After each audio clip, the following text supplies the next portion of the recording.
और चीन में बढ़ते कोरोना मामलों के बीच केंद्रीय स्वास्थ्य मंत्री मनसुख मांडविया ने आज संसद में बयान दिया और स्थिति को लेकर ये पूरा जायजा दिया कि किस तरह से तैयारी चल रही है और साथ ही ये भी बताया कि लोगों के मन में कोरोना को लेकर कई सवाल है। इसलिए हमने एम्स के पूर्व निदेशक डॉक्टर रणदीप गुलेरिया से बातचीत की और मौजूदा हालात में भारत की स्थिति चीन से कैसे अलग है ये जानने की कोशिश की। सुनिए। मेरा ये मानना है कि चीन की स्थिति और भारत की स्थिति काफी भिन्न है, क्योंकि दो तीन चीजें हैं जो समझने की जरूरत है। एक तो चीन में क्योंकि जीरो कोविड पॉलिसी थी, चीन में काफी हद तक ऐसी पॉपुलेशन है, बुजुर्ग लोग हैं और जिनको कोमॉर्बिडिटीज हैं, जिनमें वैक्सीन नहीं लगी, जिनको कोविड नहीं हुआ है, और अब जब कोविड फैल रहा है तो इनमें ज्यादा सीरियस इलनेस हो रही है। दूसरा इशू ये है कि उनकी वैक्सीन अपटेक कम है। इन्हीं वर्गों में जो 60 साल से ज्यादा जिनकी उम्र है उनमें वैक्सीन अपटेक कम है और इसलिए उनमें इम्यूनिटी नहीं है, प्रोटेक्शन नहीं है। भारत में नेचुरल इन्फेक्शन के कारण और वैक्सीन के कारण जनरल पॉपुलेशन में काफी हद तक इम्यूनिटी है और इसलिए हमारी सिचुएशन पहले से बेहतर है। दूसरा, उनकी वैक्सीन की एफिकेसी के बारे में भी हमें आइडिया नहीं है कि वो वैक्सीन कितना कामयाब है न्यू वेरिएंट्स के अगेंस्ट, और इसलिए मुझे लगता है कि चाइना में केसेस भी बढ़ रहे हैं और एडमिशंस भी बढ़ रही हैं।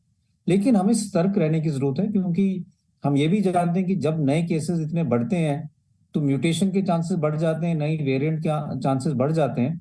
तो पूरी तरह से सर्वेलेंस करने की जरूरत है और ये ध्यान रखने की जरूरत है कि हमारे यहाँ कहीं अगर हॉस्पिटल एडमिशन बढ़े या केसेस बढ़े तो हमारी तैयारी पूरी हो, जिससे हम उसको आगे फैलने ना दें।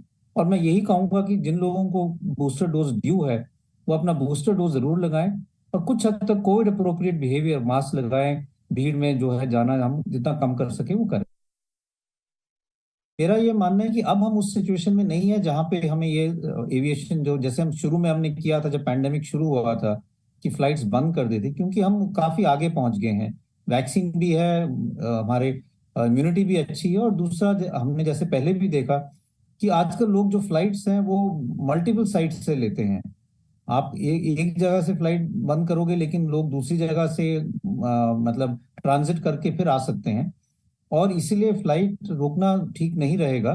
लेकिन ये मैं ये जरूर कहूंगा कि हम लोगों से ये कहें कि अगर आप बाहर से आए हैं और आपको जुकाम, नजला, बुखार या गले में खराश या कोविड के कोई भी सिम्टम होते हैं तो अपना RT-PCR टेस्ट जरूर कराएं और उसका जीनोम सीक्वेंसिंग करना चाहिए, जिससे हमें ये जल्दी पता चले कि ये जो बाहर से लोग आए अगर इनमें कोविड है तो वो कहीं नया वेरिएंट तो नहीं है। तो ये जो नया वेरिएंट आया है जो चाइना में फैल रहा है, ये भारत में आ चुका है अक्टूबर में, और ये ओमिक्रॉन का सब लीनिएज है।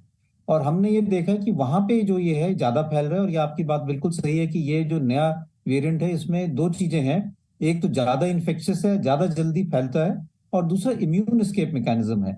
लेकिन इसका ये मतलब है कि जिनको वैक्सीन लगी हुई है या जिनको ऑलरेडी कोविड हो चुका है उनमें भी फिर से इन्फेक्शन हो सकता है, क्योंकि वो इम्यूनिटी को थोड़ा इवेट करता है।